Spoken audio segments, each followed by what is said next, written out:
प्रिय विद्यार्थियों, हमने पिछले वीडियो में जर्मनी के एकीकरण के बारे में पढ़ा। अब इस वीडियो में हम लोग इटली के एकीकरण के बारे में जानेंगे। इटली के एकीकरण को पढ़ने से पहले आपको जर्मनी के एकीकरण की घटनाओं को अपने दिमाग में रखना पड़ेगा, क्योंकि दोनों का एकीकरण में आपस में कुछ चीज़ें जुड़ी हुई हैं। आपके पाठ्य पुस्तक में इटली के एकीकरण के संबंध में काफ़ी संक्षेप में लिखा गया है, लेकिन मानचित्र के माध्यम से देखिए, इस मानचित्र के माध्यम से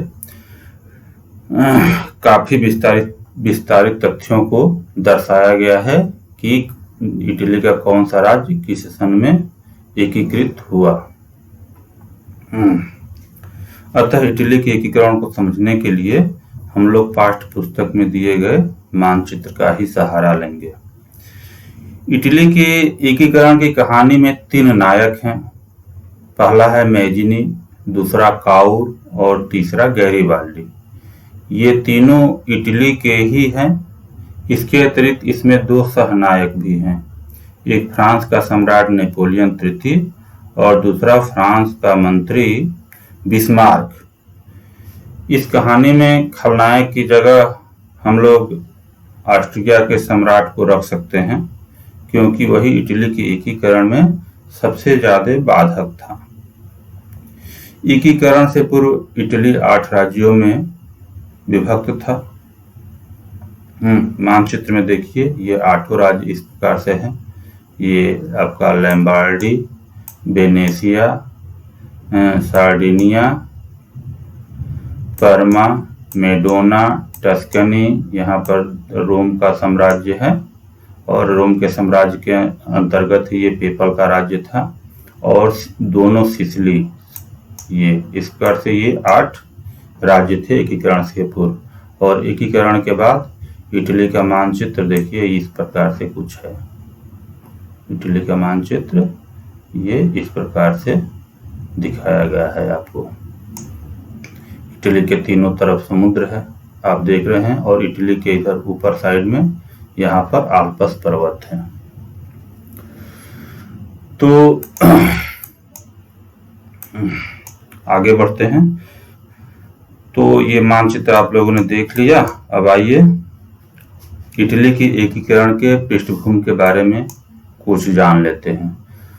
तो जिस प्रकार से नेपोलियन ने जर्मन के छोटे छोटे लगभग 300 राज्यों को जीत करके उन्हें 29 राज्यों में एकीकृत करके जर्मनी की एकीकरण की प्रक्रिया की शुरुआत की थी, उसी प्रकार से नेपोलियन ने इटली के भी छोटे छोटे राज्यों को जीत करके इटली को एकीकृत कर दिया था और पूरे इटली में एक समान व्यवस्था लागू करके इटली में राष्ट्रवाद की शुरुआत कर दी थी।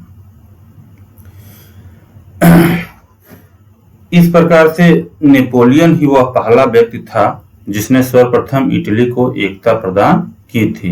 लेकिन जैसा कि आप लोगों ने पिछले वीडियो में देख चुके हैं और बताया जा चुका है कि 1815 ईस्वी में नेपोलियन की वाटरलू के युद्ध में हार के बाद वियना कांग्रेस में विजयी राज्यों ने, जिसमें मुख्य रूप से ऑस्ट्रिया, ब्रिटेन, प्रसा थे, तो विजयी राज्यों ने,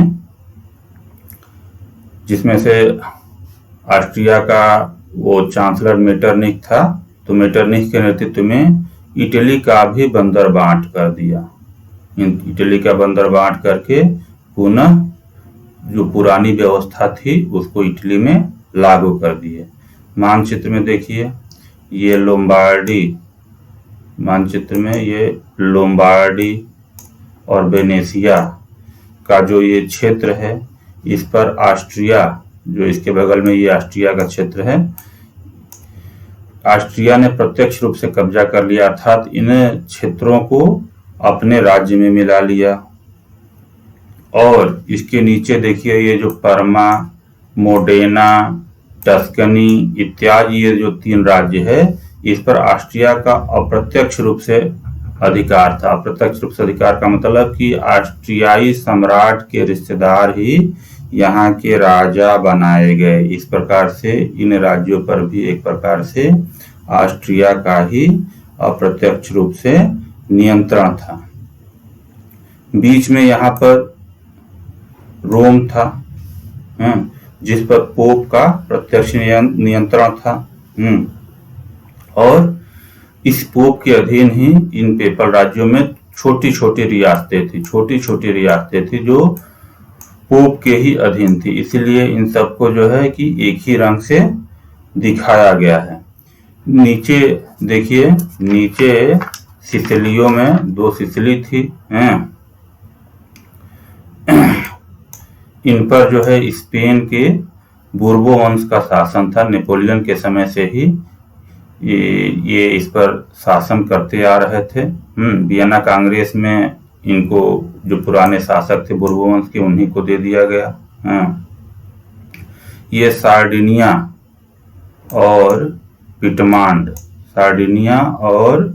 ये दोनों एक ही देश में है, एक ही रंग से दिखाया गया है, एक ही देश थे। ये ऊपर इसका नाम पिटमांड था और उल्टा लिख दिया गया है आपकी किताब में। ऊपर का क्षेत्र पिटमान था और नीचे का क्षेत्र सार्डिनिया था, तो इनको सार्डिनिया पिटमान कहते हैं। इटली के एकीकरण में मैं बार बार सार्डिनिया पिटमान की जगह पर सार्डिनिया का ही प्रयोग करूंगा। आप लोग समझ जाइएगा कि जब भी मैं सार्डिनिया कह रहा हूं तो इसका मतलब ये सार्डिनिया और पिटमान दोनों क्षेत्र हैं।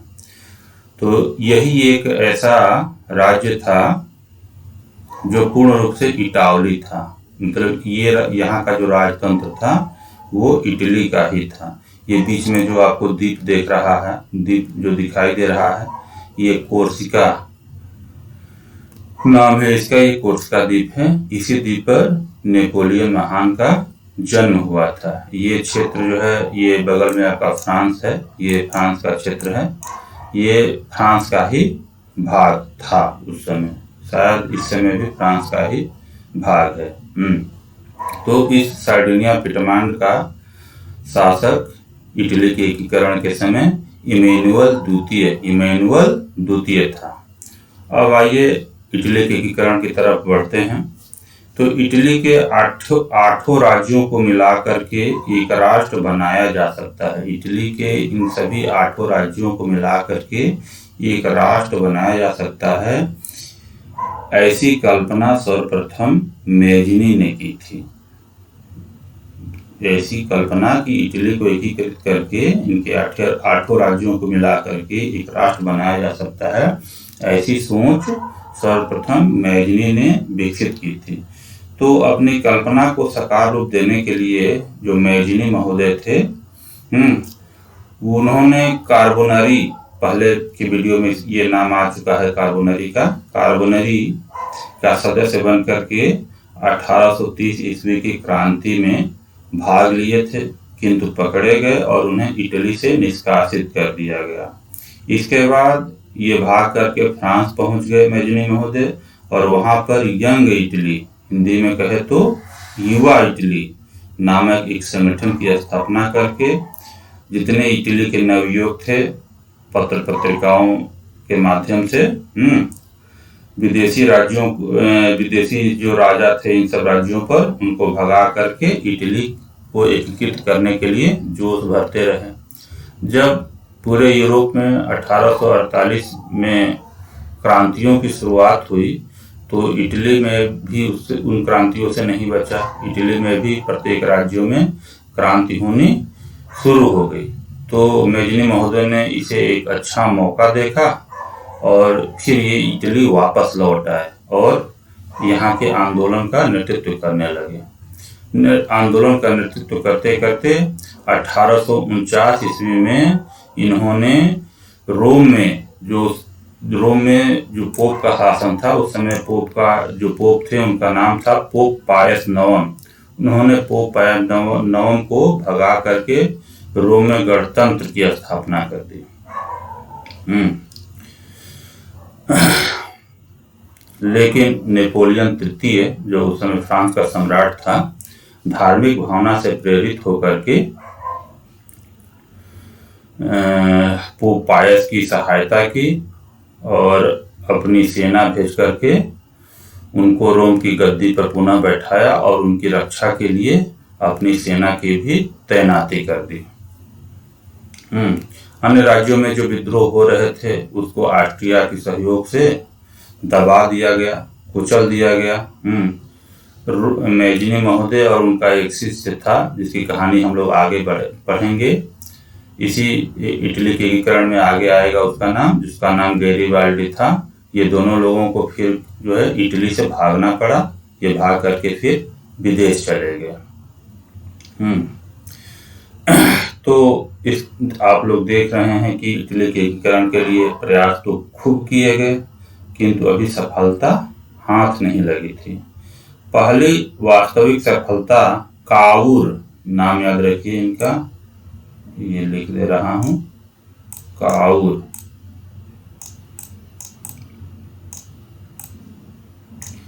जो ये सार्डिनिया और पिटमांड का राज्य था और इसके शासक इमैनुअल द्वितीय थे, उनका प्रधानमंत्री था। तो इस काउर की पहली सफलता काउर के प्रयासों से मिली। जर्मनी के एकीकरण में जो प्रसा का मंत्री बिस्मार्क ने, जर्मनी के एकीकरण में प्रसा के मंत्री बिस्मार्क ने जो भूमिका निभाई, ठीक वही भूमिका इटली के एकीकरण में सार्डिनिया और पिटमांड के प्रधानमंत्री काउर ने निभाई। बिस्मार्क की तरह काउर ने भी प्रधानमंत्री बनने के बाद सर्वप्रथम क्या किया कि सार्डिनिया की सेना को मजबूत करना प्रारंभ किया। मेजिनी और काउर के विचारों में काफी भिन्नता थी। मेजिनी का विचार था कि इटली के एकीकरण में किसी बाहरी व्यक्ति की सहायता की आवश्यकता नहीं है, जबकि काउर का विचार था कि बिना बाहरी सहायता के इटली का एकीकरण हो ही नहीं सकता है। तो काउर महोदय का ये विचार था कि अगर इटली का एकीकरण करना है तो किसी बाहरी देश की सहायता लेनी ही पड़ेगी। लेकिन अब प्रश्न यह था कि बाहरी व्यक्ति से सहायता मिलेगी कैसे। सार्डिनिया पिटमांड कोई बड़ा और शक्तिशाली राज्य नहीं था कि इसको कोई दूसरा यूरोपीय देश इसको कोई लिफ्ट देता। लेकिन संयोग से इसी बीच 1854 ईस्वी में क्रीमिया का युद्ध छिड़ गया, जिसमें एक तरफ रूस था और दूसरी तरफ तुर्की था। तुर्की की सहायता इंग्लैंड और फ्रांस तथा ऑस्ट्रिया जैसे देश कर रहे थे। तो काउर ने अपनी सेना को बिना सहायता मांगे ही इन देशों के साथ लड़ने के लिए भेज दिया।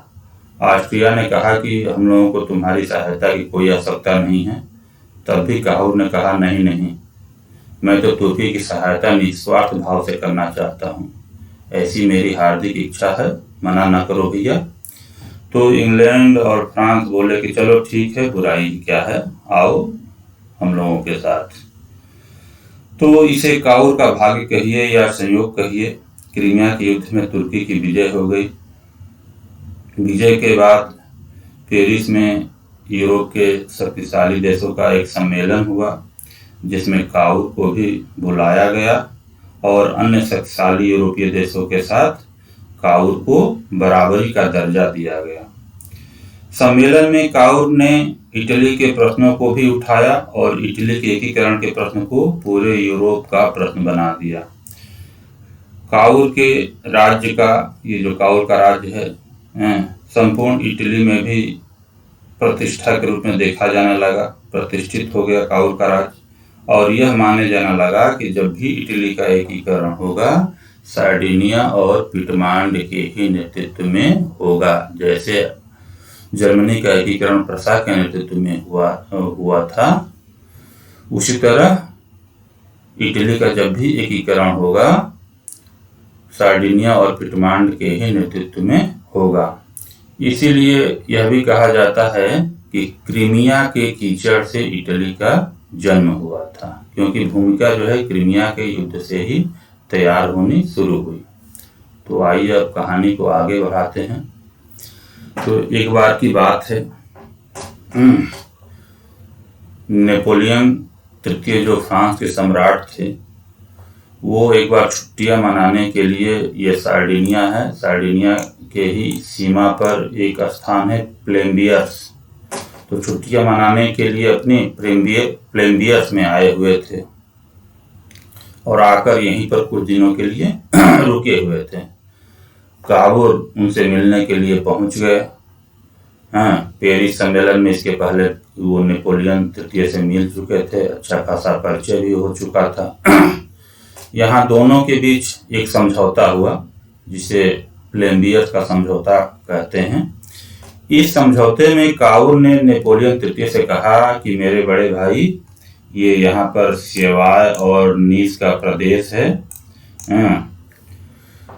इन प्रदेशों को तुम ले लेना, और तुम्हारा जो एक चचेरा भाई है जिसका नाम प्रिंस जेरोम बोनापार्टा था, उसको मैं टस्कनी के राजा को हटा करके वहां का राजा तुम्हारे भाई को मैं बना दूंगा। और इतना ही नहीं, राजा बनने के बाद जो सार्डिनिया के राजा हैं, इमैनुअल द्वितीय अर्थात मेरे जो राजा हैं, उनकी पुत्री से, उनकी बिटिया से तुम्हारी शादी भी करवा दूंगा।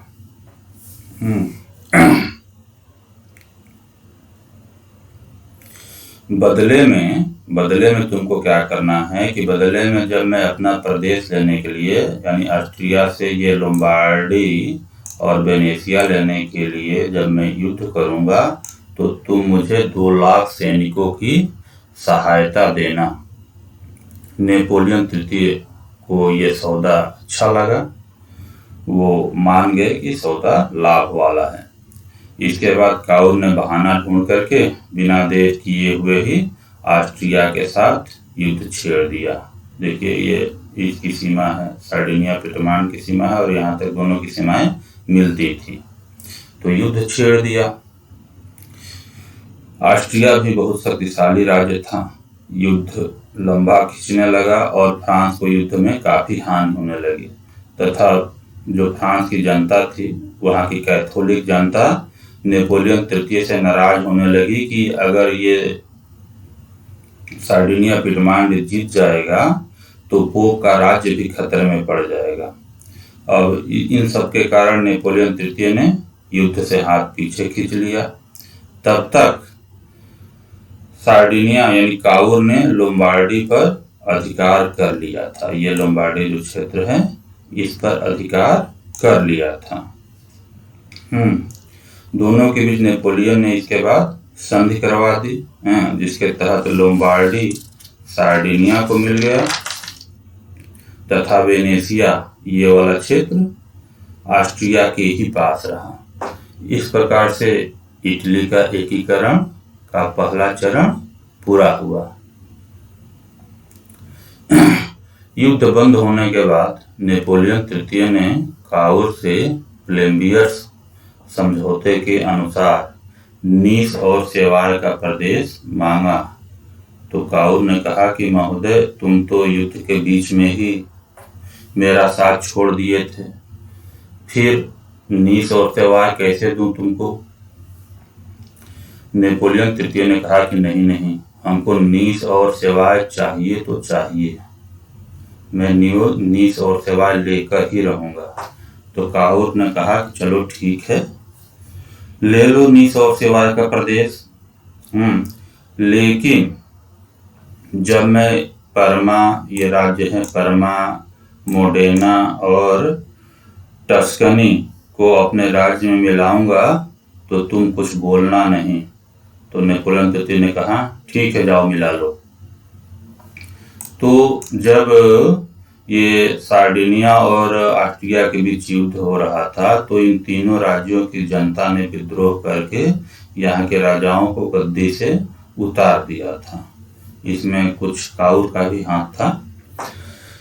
तो काबुल ने इन राजाओं से कहा कि भैया, तुम लोग जनता की राय ले लो, जनमत संग्रह करा लो। अगर जनता तुमको चाहती है तो तुम लोग फिर गद्दी पर बैठ जाना, अगर नहीं चाहती है तो मैं ले लूंगा।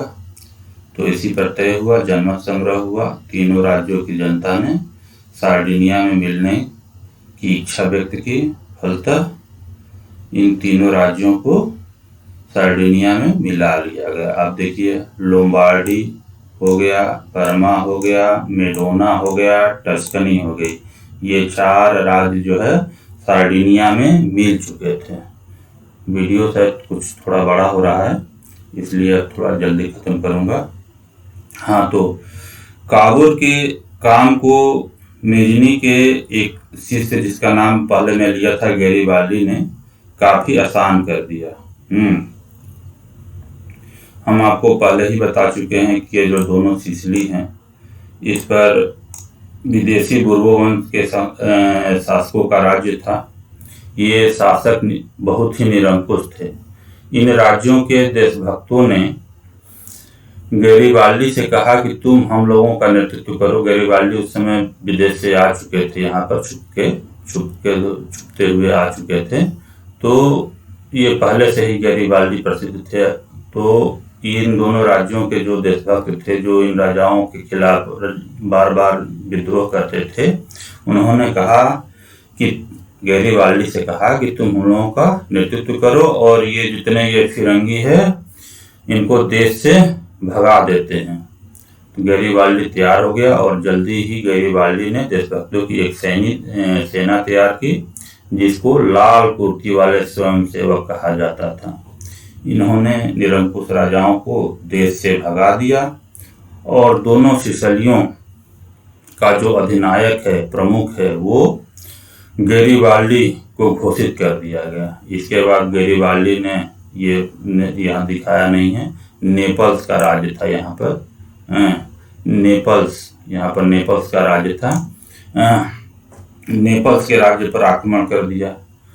नेपल्स की जनता ने भी गैरीबाल्डी का साथ दिया। यहाँ तक कि नेपल्स का जो उस समय का शासक था, जिसका नाम फ्रांसिस द्वितीय था, उसके सैनिक भी गैरीबाल्डी के साथ मिल गए। इस प्रकार से राजा को वहां से नेपल्स से भागना पड़ा और नेपल्स पर गैरीबाल्डी का अधिकार हो गया। तो गैरीबाल्डी के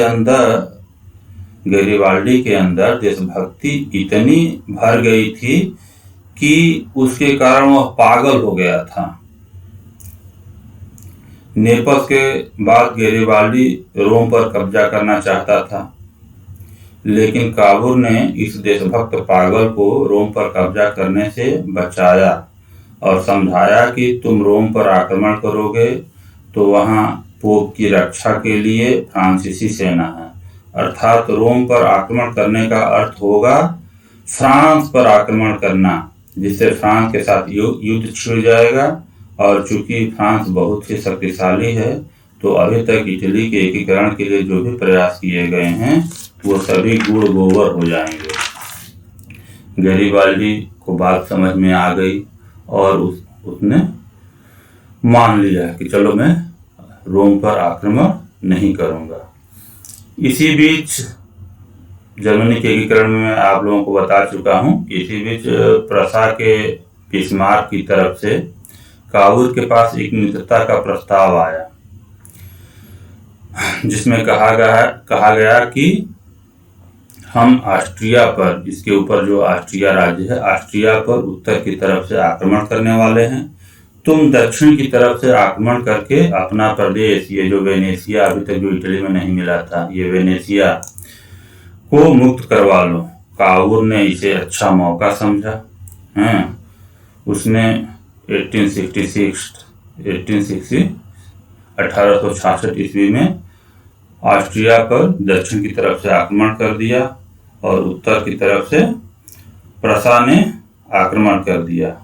दोनों मोर्चों पर अब 2 मोर्चे हो गए ऑस्ट्रेलिया के लिए, एक उत्तर की तरफ से और एक दक्षिण की तरफ से।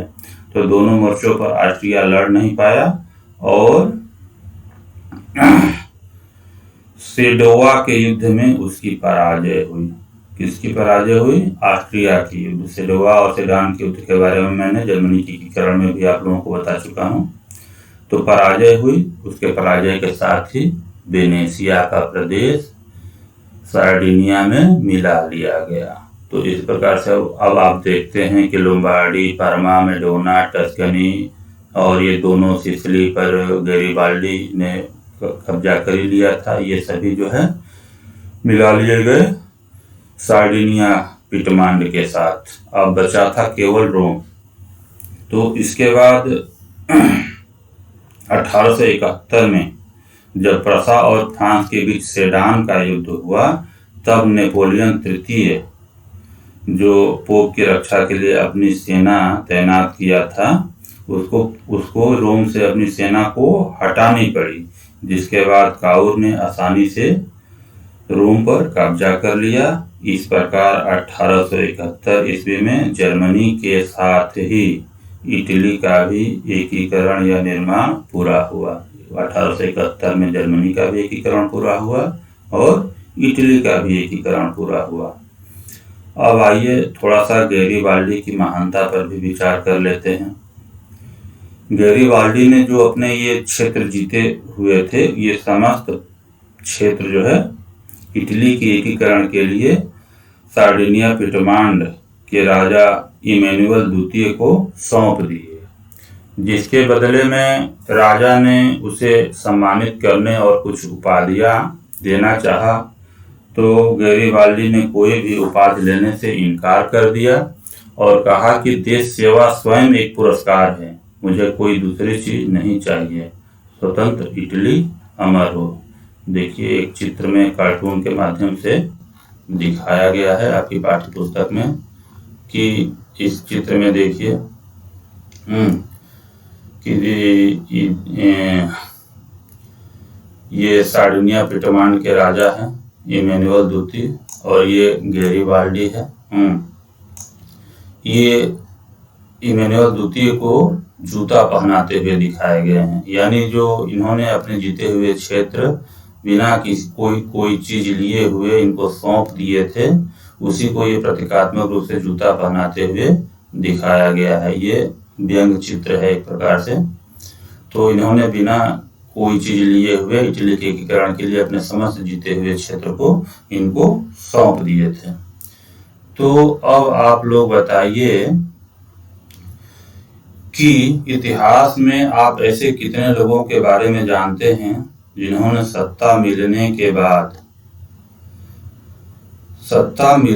बाद भी सत्ता को ठुकरा दिया हो। गैरिबाल्डी अगर चाहता तो अपने जीते हुए प्रदेशों का कुछ समय तक तो राजा बन ही सकता था, लेकिन उन्होंने ऐसा नहीं किया। तो आप ऐसे कितने लोगों को जानते हैं कि जिन्होंने सत्ता मिलने के बाद भी सत्ता का सुख नहीं भोगा? मेरी दृष्टि से दो लोग ऐसे हैं, एक गैरिबाल्डी है और दूसरा महात्मा गांधी। हमारा देश जब आजाद हुआ तब यदि महात्मा गांधी चाहते, अगर वो प्रधानमंत्री बनना चाहते तो प्रधानमंत्री का भी पद ले सकते थे, राष्ट्रपति बनना चाहते तो राष्ट्रपति का भी पद ले सकते थे, कोई उनको मना नहीं कर सकता था। लेकिन उन्होंने कोई भी पद नहीं लिया। वहीं पर अमेरिका का स्वतंत्रता संग्राम वाशिंगटन के नेतृत्व में हुआ था। जब अमेरिका आजाद हुआ तो कहे कि नहीं, सबसे पहले मैं ही राष्ट्रपति बनूंगा, वही राष्ट्रपति बने। नेपोलियन ने मौका मिलते ही तुरंत जो है कि फ्रांस का सम्राट बन बैठा। नेल्सन मंडेला भी हाल ही में जो दक्षिण अफ्रीका में नस्लभेदी आंदोलन के नेतृत्व करता थे, आंदोलन सफल होने के बाद तुरंत दक्षिण अफ्रीका के राष्ट्रपति बन गए। कहने का तात्पर्य है कि जिनको भी मौका मिलता था वो सत्ता का सुख उठाया। इसीलिए गैरिबाल्डी और महात्मा गांधी को महान देशभक्त माना जाता है कि इन्होंने त्याग क्या जो है चरम स्थिति जो होती है वहाँ वो भी इन्होंने प्रदर्शित किया है। अब पूरे इटली के एकीकरण को समझने के बाद आप लोगों को इस बात पर विचार करना है कि मैजिनी, काउर और गैरिबाल्डी में सबसे ज्यादा इटली के एकीकरण में किसने योगदान दिया, इस लंबे और इस पर आप लोगों को विचार करना है। तो इस लंबे वीडियो को देखने के लिए बहुत बहुत धन्यवाद। अब हम लोग अगले वीडियो में ब्रिटेन के एकीकरण के साथ पुनः मिलेंगे। नमस्कार।